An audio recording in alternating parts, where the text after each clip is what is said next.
Hello, everyone, and welcome to today's Eldermark Leadership Forum webinar, part of our ongoing series to support the leadership people among our Eldermark customers.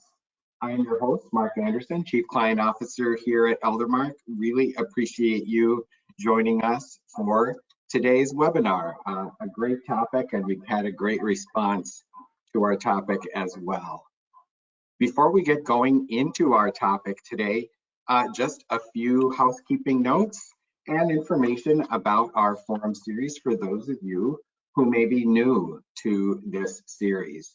We schedule these webinars regularly to help those in leadership positions among our customers learn about technology solutions that can maybe better help them achieve their goals as senior living leaders.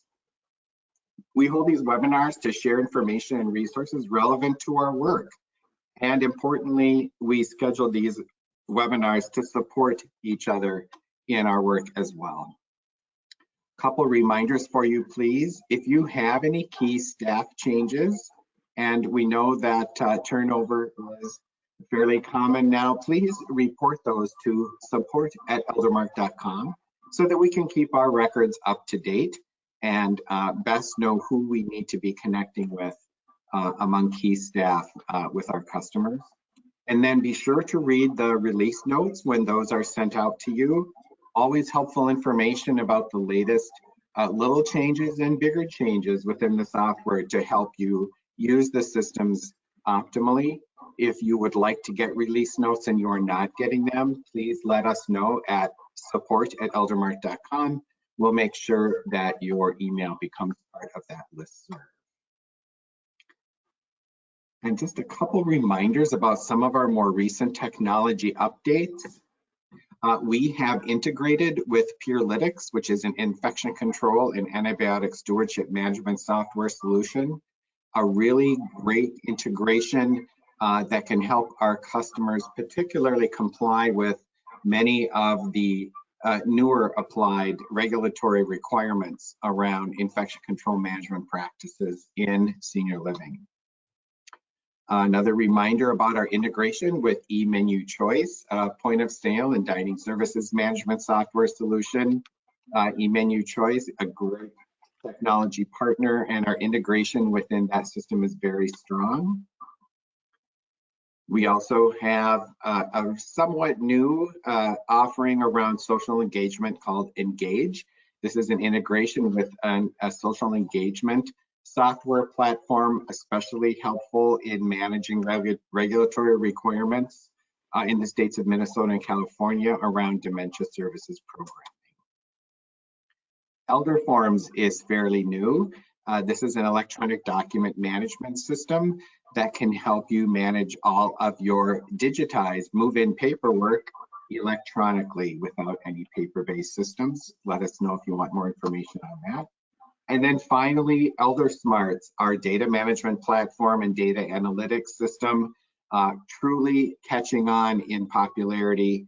Eldersmarts data management platform is a system where our customers can manage all their data from their disparate systems in one source of truth, pulling in data from different systems like maybe disparate health record systems, payroll, HR, financial management, gathering all the data in one place and creating the analytics that are the most meaningful for you and what you choose to measure and monitor. All right, just a few notes before we begin our presentation on the webinar. All of our participants will remain muted. If you have a question for us, please use the question feature on the control panel. Submit your question and we will get to those as time permits. Usually we have and make plenty of time for that. And a reminder, you will receive a link to the recording of this webinar about within 24 hours or so after we adjourn today. And of course, you're always welcome to contact myself or our presenters directly by email as you wish. All right, getting on to today's topic. And again, we had a great response and registration. Looking at senior living marketing trends that we are watching in 2023. So looking to the very close horizon since the New Year's just a few weeks away. the viewpoint of two senior living veterans.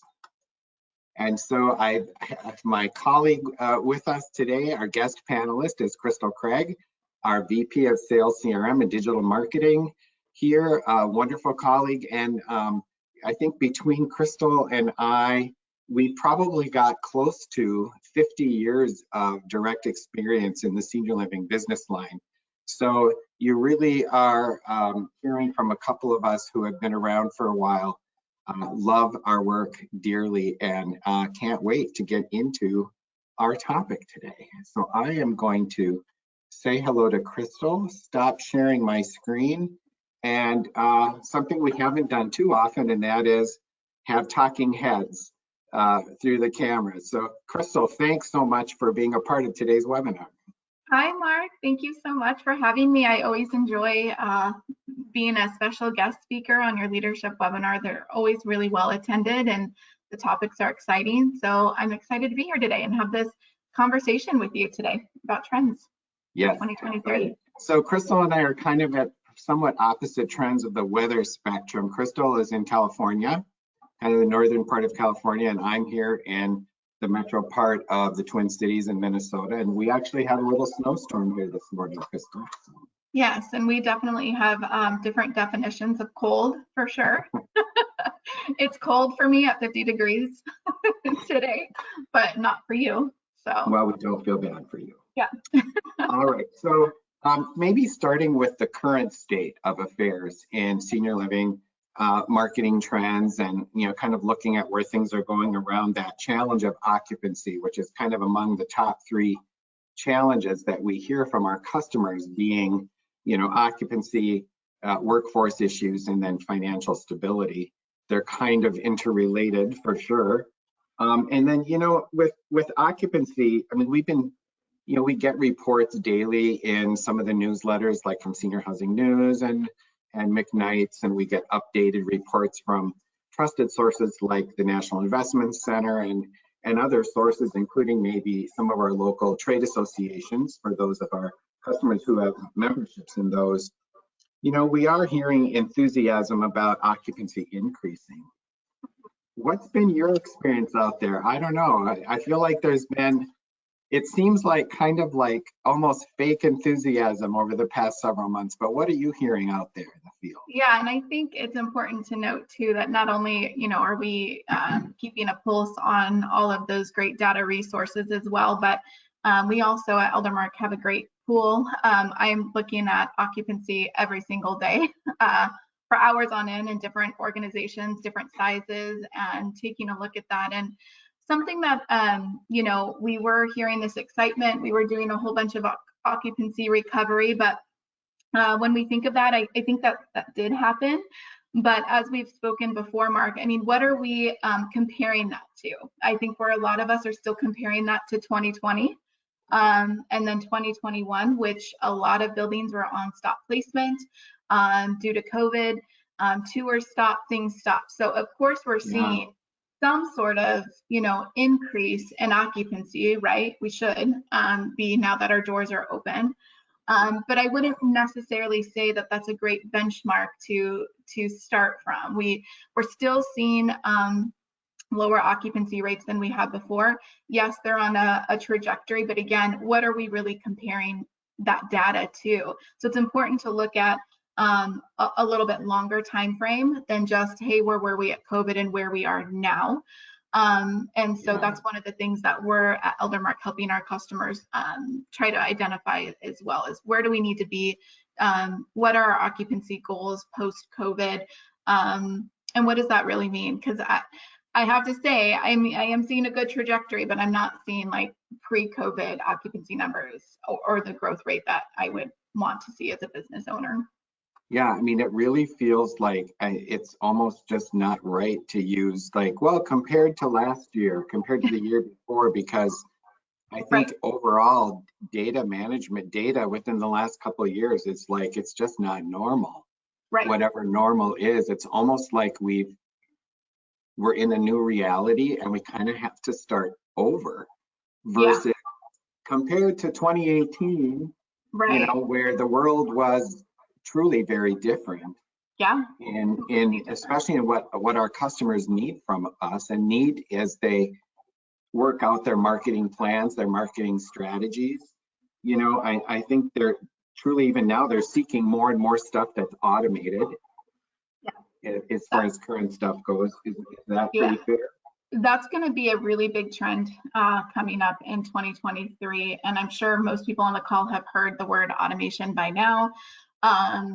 But I think it's going to become bigger and bigger because as we're looking at our occupancy, and of course, I'm a big data fan and you're always going to hear me want to push data, but this is still a very emotional driven sales process. Senior living is. We still very much depend on that sales counselor at the community to be able to close the sale and build the relationship. It's all about relationship building. So now we're having providers start to look at, well, how can I free up my great salesperson that's at the community? What can I do to support him or her to close that sale? When I say close that sale, it means build the relationship and the rapport, because this is an emotional purchase. So nobody's going to move their mom and dad in unless they like that person that they're meeting and they get a good feel from your building, right? So what we're seeing now is automation is key, where we really want to focus in on that end user, sales, community counselor, and then try to automate all the other activities and things that they need. Because as leaders, we still need the data. We still need to build that marketing plan. We still need to set goals. But instead of having to do manual data entry, manual lead follow-up, we want that, and we're seeing in the software needs to be able to do that for them. Where we want to take off all the noise of all the monotonous data entry. I still see people sending their sales counselors Excel spreadsheets to fill out every week. And I just think that not only burns people out, but it takes away from the reason that you hired that person, right? Usually in senior living, we're hiring that person because we know if they walk in and they meet Mark Anderson, they're going to move into the community because they're going to like you. You're going to have that passion for your building. But if you're constantly being bogged down with numbers and my goals and, oh, I have to enter my 20 outreach visits today, and I have to log my 15 phone calls that I made, you know, software now, there's technology now where it can do that for them. If you wouldn't mind, I'd be happy to provide just a visual of kind of what I'm talking about here and where we're. Let's do that. And as you're pulling that up, and there's going to be a number of, I'll say, editorial comments. I know, at least for me in this webinar, but let's face it, sales reps have never been stellar at data entry in whatever CRM system they're using. I mean, that's just a reality. And I remember, as an executive director or senior leadership position, going in and checking the sales reps' work and, you know, making sure there were next steps scheduled. And if not, you know, I would do it. And then they would sign in and go, oh, who scheduled me for all these follow-ups? Right. It's just a lot. And we're really, you know, we really want them to build the relationship here because, again, I can't reiterate enough. And I think we all know on the call as leaders, they will not be moving into your community unless they feel that comfortability and that sense of security that it's a good place for their loved one. So we need to be able to help them. And what I mean by that is, instead of manually entering phone calls, and I'm just showing you a brief dashboard here. So these are auto-populated leads, maybe from a website, maybe from your Google ads or something like that.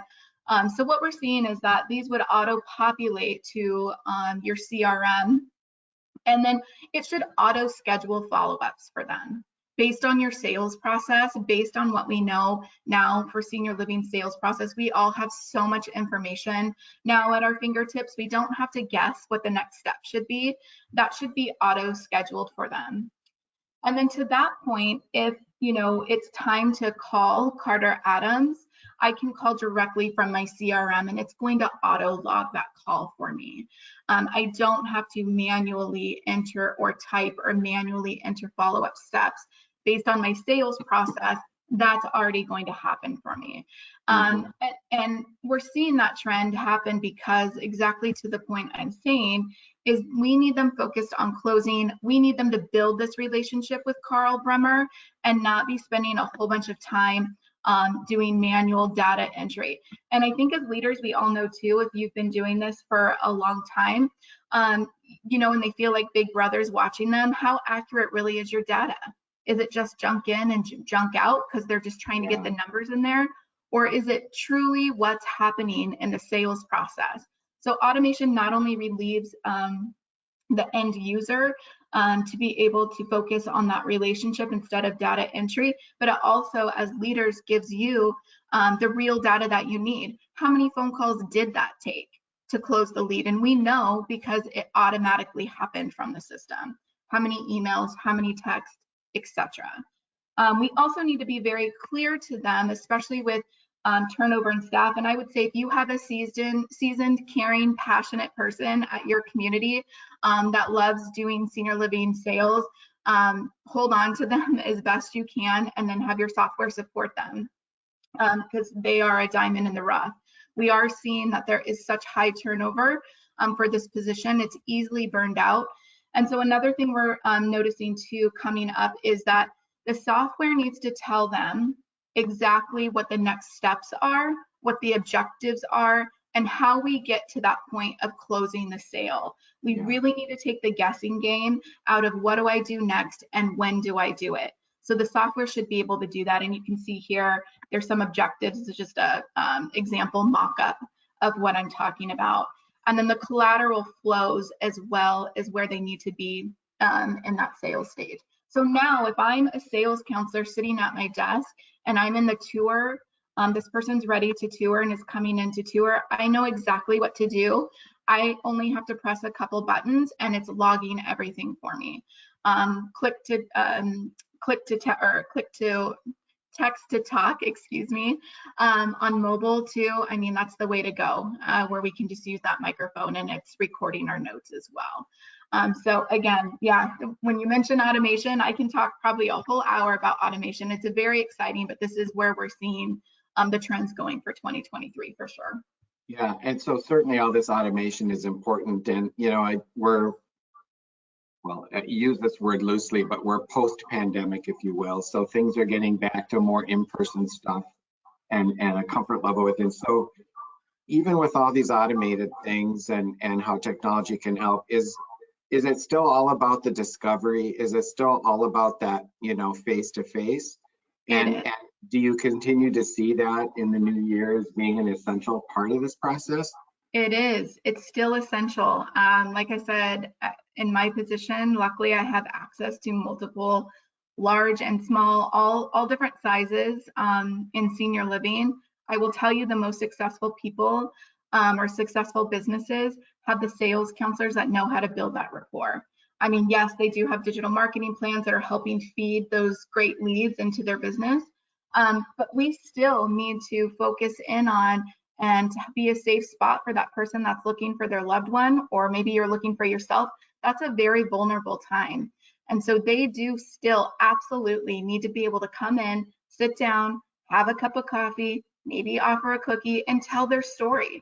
And, you know, is there any other time in your life, except maybe at a doctor's office or therapy, that you go and sit down with a stranger and tell them, you know, your most vulnerable feelings about somebody that you care about and that you love? And we all know as seasoned sales counselors, there's many different layers, family dynamics that can be happening there. And so it's really still important that we're supporting and we're still that person at that community level and discovery. Big advocate for discovery. Yeah, and relationship. You know, I am too. It's all about discovery. Yeah, and even some of the older buildings, and I know we've talked about this before. You know, you might have a competitor that is brand new right next to you. You know, they have all the bells and whistles and everything's really fancy. But if they walk into your building and they build a connection with that person that they're meeting first, that first impression, we do see that they will win over that particular lead.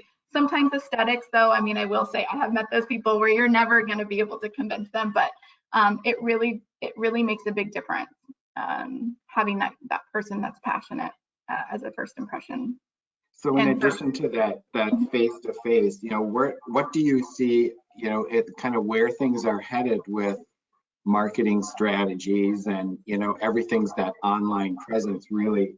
You know, what are some of the best tools that a senior living sales rep needs to incorporate into their practices beyond that face-to-face discovery to help them be successful in the new year? Yeah, so digital marketing is still more important than ever in supporting our sales teams. Let me get this bigger on my screen for you guys. And maybe help us. What do you mean by what do you mean by digital marketing? That sounds like a really So as leaders, we still need to help that salesperson get those leads into that front door. And before they come into your physical front door for a tour, they are on your they're on the digital front door. I would say you know, 98% of people are, or maybe more, I haven't pulled that number recently, but are doing their research online before they even call you, before they walk in their door, in your door. They are looking online to see what your reputation is, what are your reviews, what are people saying about you. And so I think it's important to educate yourself on who your buyer is and what they are doing online. And this isn't new information, but it is changing all the time, right? We're always trying to put together buyer personas and see, you know, who our target audience is, but their behavior is changing. The baby boomers, in a recent Google study, are going online now more than ever, and that number is only expected to increase.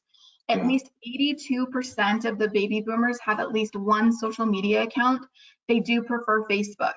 And then the same Google study showed that there are more Facebook users 65 and over in comparison to users in the 13 and 17 range. So, and I don't think that's too shocking, but it does, getting this information can help you really change your digital marketing strategies. And then seniors are the fastest growing group on mobile YouTube. So videos are becoming more and more necessary. I would say if you don't have a video plan for 2023, you should probably be getting one. They want emotionally intriguing facts. They are not into gimmicks.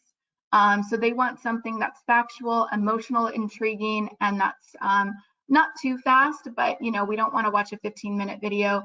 But there's services too, like One Day out there, where you get that video introduction to the senior living community relations director. And we're definitely seeing that trend spike and grow more than ever. And so I always say your every single dollar spent should be used to aim your digital marketing efforts towards your identified buyer persona, and it's changing all the time. So if you take away one thing today, I would say really look at your video digital marketing plan for 2023. Baby boomers are looking at videos more than ever and are online more than ever. So, you know, you mentioned like, you know, emotional, informative. I mean, what kind of stuff does this cohort want to know when they're out there looking at videos? Like I said, emotionally intriguing facts. So maybe something that differentiates you from your competitor. Maybe you've been in business a really long time and you want to share an emotional, intriguing story briefly. You can do that with images. And we do have great experts at Eldermark too to help you with those types of messaging. They don't want gimmicks like, you know, $2,000 off first month's rent blasted in your face if you sign up tomorrow. That kind of messaging for this new group coming in is we're not seeing that being as effective as it used to be for the prior generation. They want something more. They want to feel an emotional connection to your building or something intriguing to at least get them to call you. And so, yeah, we can definitely talk more about that, but there's lots of different tactics. And what we like to do too is really do a discovery of your organization, because I think each organization has a certain niche that you can really cater emotionally messages to your audience. It's not a one size fits all. It's, you know, what's interesting and intriguing about your organization. What have you guys been doing really special since you opened, or what do you do now? And then we want to trigger that in an emotional way to intrigue the baby boomers to engage. Yeah, so basically, I mean, it sounds like some kind of digital plan has to be in the strategy for next year. Has to.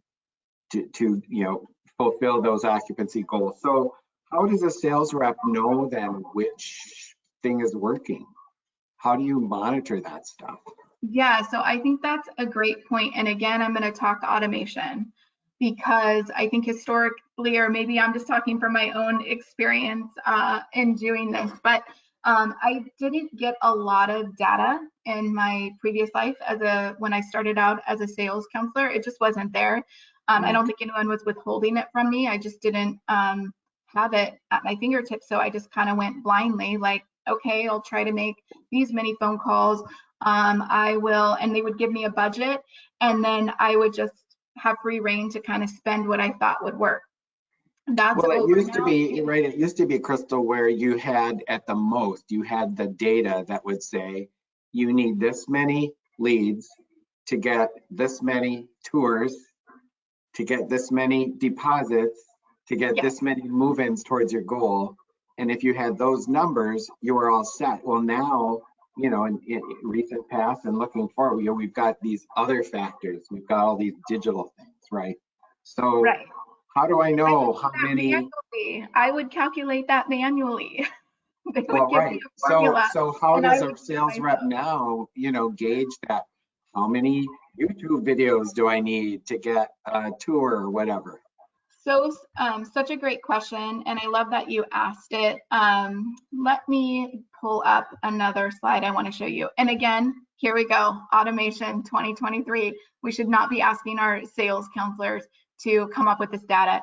It should be happening automatically and easy for them to access. So let me get my screen up for you guys really quick. Sure. And show you what the expectation I think is going to be in the future wave here. So I think most CRMs now are, doing the conversion rates for us. I think that's pretty basic. That's been happening for a couple years now. At least I know at Eldermark and some of our competitors. But we got to go a little bit further than that. Having benchmarks are huge and important as well. So what is the industry benchmark? And you guys, just so everybody this is a fictitious screen. This is just a mock-up here. So, don't take this industry benchmark for exactly what it is, but you need to be able to know what your competitors are doing, what's happening in the senior living industry to organizations similar in size. So what's that industry benchmark? And then be able to set those goals. And we shouldn't be asking our sales counselors to come up with the goals. And then another question that I get a lot from regional directors or vice presidents of companies is, well, how do I set the goal if I have bad data and I haven't been getting all my data in because we have 30 organizations and not everyone's a super user, so it's not really the best data. How can we set the goal? Well, now if everything is automated and the new prospects are populating automatically, our move-ins are happening and all of our sales activities, we can then look at the industry benchmark and then help set that goal. So then I should know exactly, and then the data too is actually accurate, right? I should know exactly what needs to happen for me to be successful. And it's not dependent on me entering all of this manually. And I can see pretty quickly, for example, I think this is a metric that historically we haven't been that great at looking at, but now we should. Think of this, everything that you're doing online, digital marketing wise, whether you're doing YouTube advertising, whether you're doing Facebook, Google ads, Bing ads, whatever that is that you've invested in, where does that take the lead? It takes it to your website, takes them to your website, right? That's the goal. They're going to engage in a digital marketing advertisement and hopefully they're going to come to your website to do more research. If you have a website that is converting people, has a high conversion rate, what we mean by conversion rate is, are they engaging? are they actually filling out that information? And there are things you can do on your website to make sure your form submissions are higher. But here's the industry benchmark, for example, and then you'd be able, as a sales counselor, I'd be able to take a quick peek here and look, well, I only got 14. My competitors, the industry is getting 16. My goal is 18.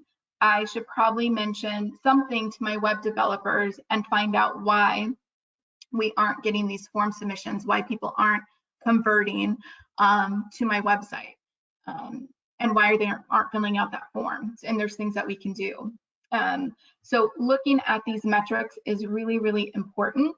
But again, it should be, this was a click of a button to get here. I didn't have to manually do any math. I didn't have to manually enter my sales activities. They were already logged for me. So this information's empowering, and it saves me a lot of time, right? Now I can go focus in on my tours and closing those relationships if I have this information at my fingertips. So certainly those data points that help tell us the best next step is really probably where the most value is, right? So when you talk about, you know, customers want things automated, you know, looking at the info, well, what does the data tell me I need to do next? Right. And that might be something different than what's in my marketing plan for this quarter. That's right. But that's the real data, right? That's what we're looking at, and it's telling us exactly what needs to be done. Exactly. Is there one tool that stands out as being like the strongest partner in achieving occupancy goals as we look to planning things for the new year?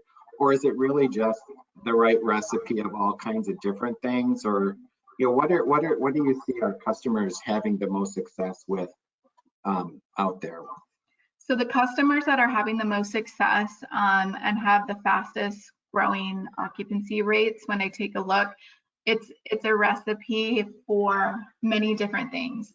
They're ensuring that their sales team at the community levels are fully supported and that they're avoiding burnout as much as possible by automating as much as they can for them, and really training them on how to build that rapport, because they're understanding that that really is how you get them moving in today's very competitive market.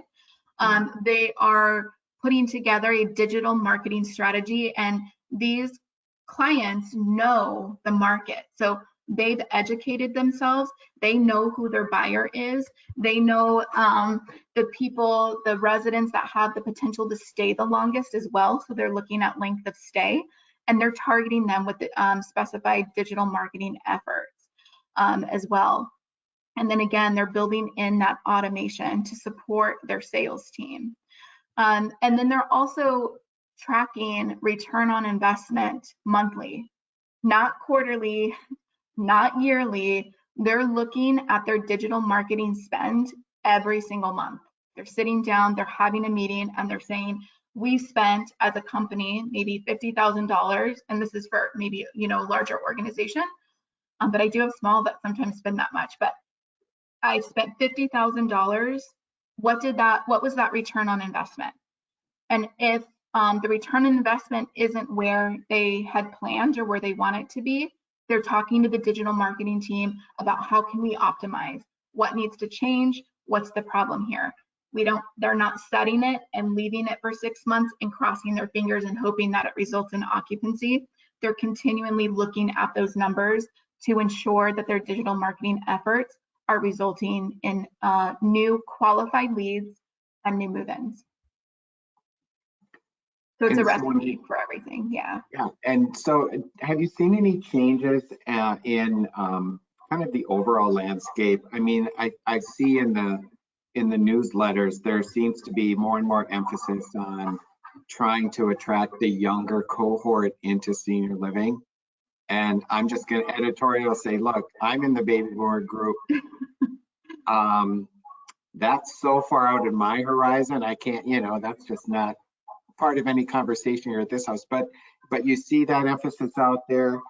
There are new products being kind of directed towards a younger senior cohort, and also a kind of a newer, refreshing emphasis on affordable housing. Are all these different strategies kind of the same for these different kinds of customer, senior living customer, or are our customers having to develop, really different strategies depending on what their community is? So really different. It's different, yeah, and it needs to be per community, not even per organization. You really need to look at your digital marketing strategy and plan per community. Location comes in, is a big factor. Your current staffing at that building is a big factor. Every community should have its own goals. So at Eldermark, we absolutely look at when we're doing digital marketing planning, and maybe we're doing some consulting on marketing plans, we're looking at individual community, and it's not one thing works for everyone. We really need to look at the communities as their own unique business, even though they might be under an organization umbrella, but they are their own unique business with their own unique challenges that maybe their sister community, who's even 30 or 40 minutes away, is not experiencing. And so that is something that I think if you're not doing and you're listening to this call, you definitely, and you have multiple communities, you really need to look at your digital marketing strategies, your sales plans, individual, like their own business, and plan accordingly. So kind of helping to wrap some of this up, and then we can, and again, remind the participants today, if you have any questions or comments, Dr., please use the question feature in the control panel.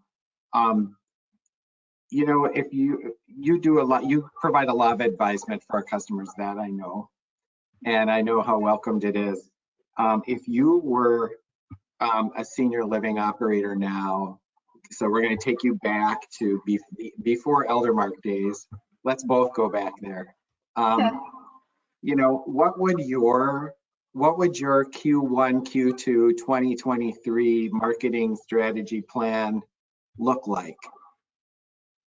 I think the first thing I would say is, well, first you should put together a digital marketing plan, but I think everyone's doing that now. If you're not, please call me. But look at your current plan that you have for digital marketing, and I would ask you this question. Is the money that you're spending and all of the resources that you're using to attract new leads to your building and to establish your brand, is all of that information getting to your sales counselor effectively? I think that's the number one thing, honestly.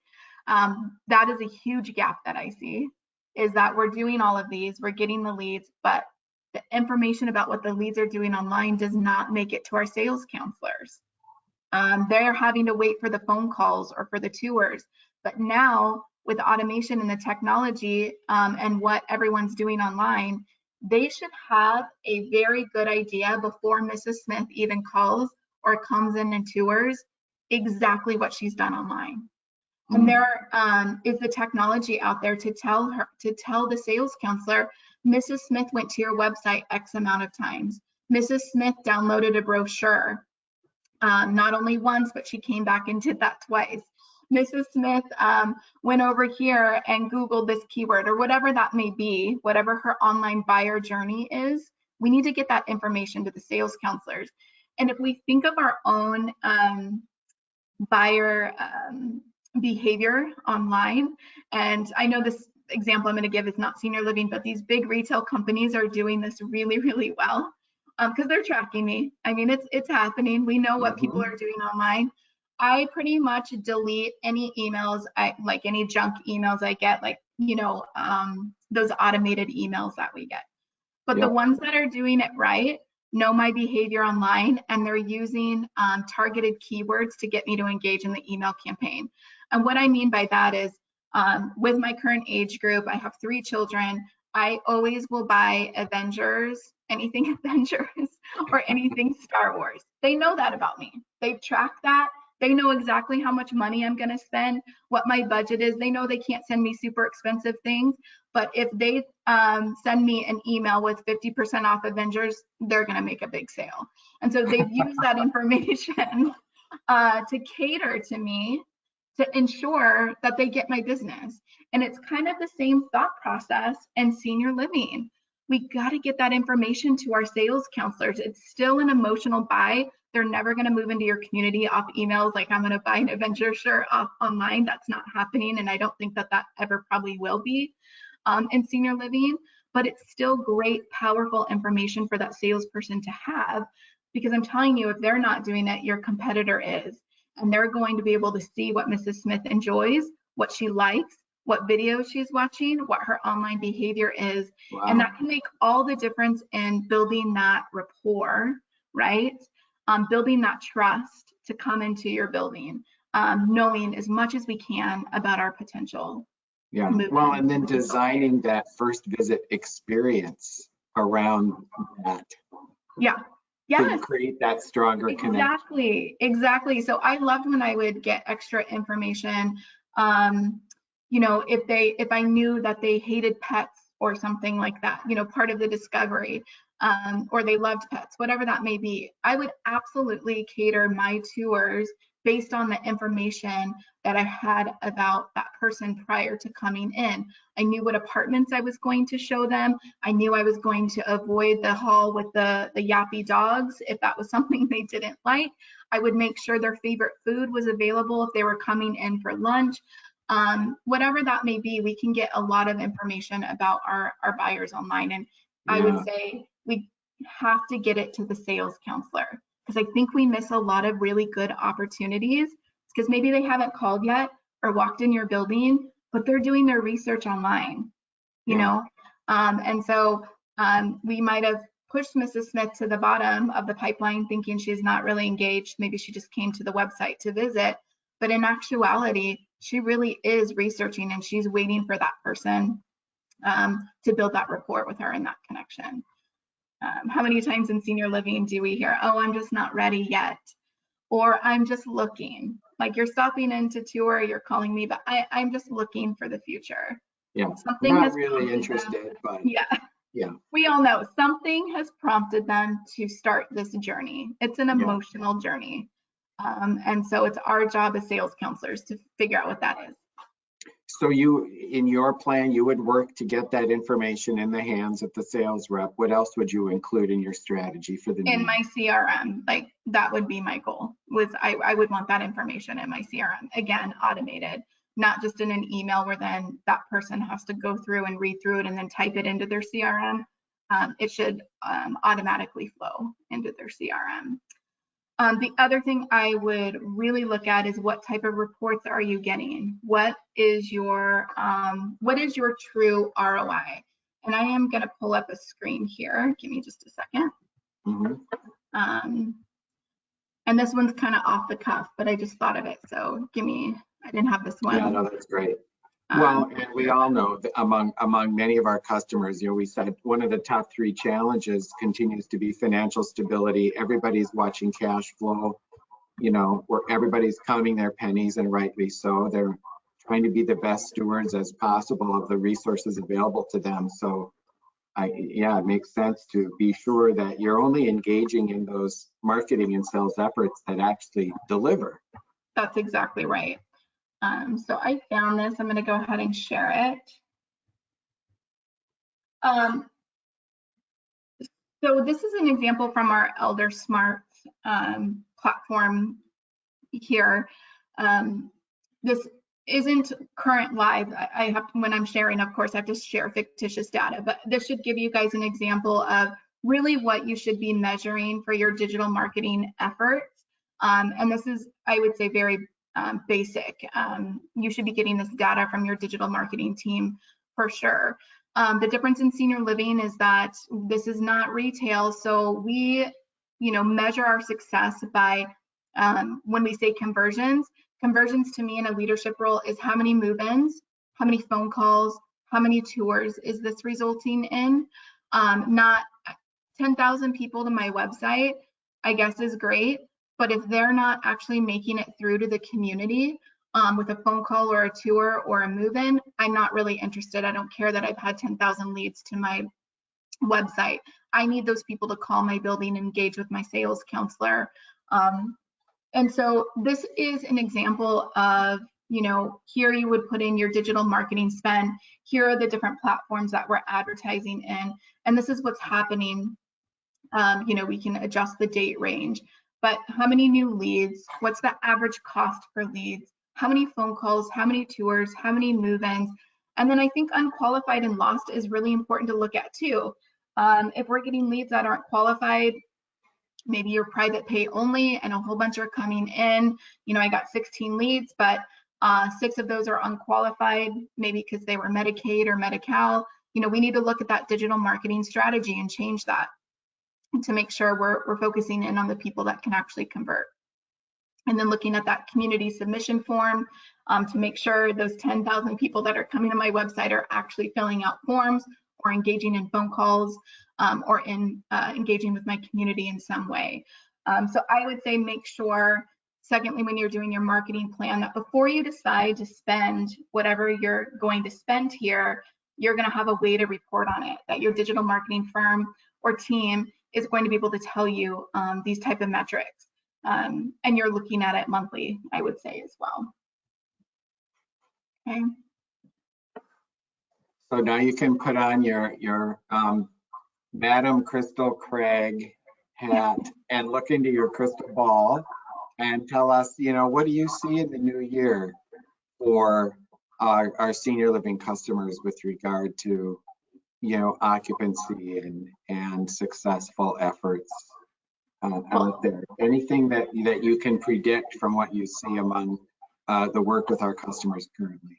Yeah, everyone's getting a lot smarter than they were. I will just say that. I mean, I meet some really, really smart people out there in the senior living world now, especially when it comes to digital marketing and technology and data. And so I would say, looking into 2023, people are going to be more focused on the automation side of technology. And I know I've said that this entire conversation, but making sure their CRM supports their sales community leaders, because right now none of us can afford to lose staff members. I read an interesting report, though, not to get off track, but I read that 2 million women left the workforce over the last 2 years. And that's just not in senior living, just in general. And that's probably another webinar for another time, but we know that there are a lot of women working in senior living. So the people that we do have, those good qualified candidates, people are recognizing that. Organizations, they're wanting to keep these people, keep them from burnout.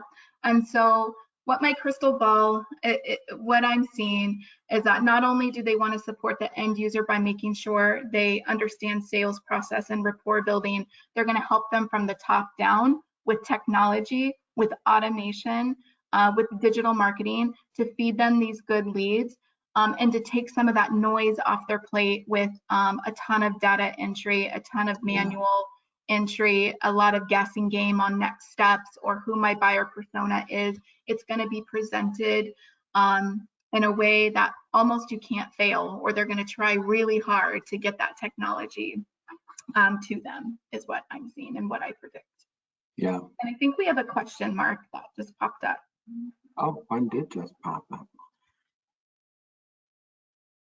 All right. The question is, do you find that certain markets have a higher level of Medicaid leads, or as an industry is Medicaid at a higher level? I would say a higher level of Medicaid leads. So certain markets. I mean, yeah, it really does depend where you are. So there are in certain states a much higher level of Medicaid, and I would say that's state to state specific. So whoever asked that question, if you want to talk offline about your state and where you are, I can tell you the trends that we're seeing there. It is across the board. For example, I'm in California. There aren't any assisted living, independent living, memory care communities that accept Medicaid for that level of care. It's skilled nursing only. So we don't see our California buildings, we don't see a high influx of Medicaid leads, because it's general knowledge hospitals aren't trying to refer Medicaid leads to assisted living. You'll see it a little bit, But then I look at my Minnesota buildings and they have a very high Medicaid lead increase, but they do have Medicaid beds available in assisted living. And so, yes, it really just depends on state to state. I hope I understood your question and answered it okay. Yeah, I think you did. If not, we can get another one, or ask that person to follow up with either one of us afterwards, personally. Yeah. Well, and with regard to Medicaid, I guess it was my experience as an operator, and I still see it as well, especially locally, is that Medicaid eligible communities and services are such that you're generally full with a waiting list most of the time. Yes. For the units that you've designated where you will accept subsidized payment for room and board and services. Right. That's generally true. I'm not going to generalize that that's true everywhere in the country, but you're pretty much guaranteed an ongoing list of prospective residents when you accept Medicaid for a certain bed. And then there are some markets where Medicaid is your only market. In some rural areas and different parts of the state where you are, or the country where Medicaid is the dominant payer. And so you have to just be prepared as an operator to operate within a Medicaid dominant market. Yes, that's absolutely true. And I think it's important to state too that it is important for your CRM to be tracking those leads as well, the Medicaid leads, because it will help you adjust your digital marketing spend. I know sometimes I'll meet some sales counselors like, well, I'm not going to put in that lead. It's just too time consuming. Right now to get that lead in, I'm never going to move them in. I'm already full with a wait list, but it is important to still track those leads and track the time that it takes because those are phone calls. That's taking up our sales counselor's time, right? If a social worker calls and wants to know if you have a Medicaid bed, and if we're getting a lot of that, then we want to be able to track that and then adjust our marketing plan accordingly. Right. Well, and just a follow-up, I think there was a response from that participant, indicating that it looks like we did answer the question correctly or the right way, but also wondering if there's a specific strategy for targeting private pay. And I think I see where they're going, and that is if you have a mix of private pay and Medicaid, you still want to get as many private pay as you can. That's right. So is that strategy any different than anything else we've already talked about? It is a different strategy, Mark, but I'm not going to give away all our secret sauce here on our webinar. But yes, there are different strategies to target a private pay person versus a Medicaid person. Your digital marketing team, whoever you're working with, should absolutely be able to advise you on that. They should know your buyer persona, the typical income that they need to have to be able to afford your community. That information is out there, I will tell you. And so when you're planning your digital marketing strategies, your team should absolutely be able to help you with that. They should be looking at those non-qualified Medicaid leads and changing their strategy, advertising strategy to a more qualified lead. And that is available, I will tell you that. Yeah, for sure. All right.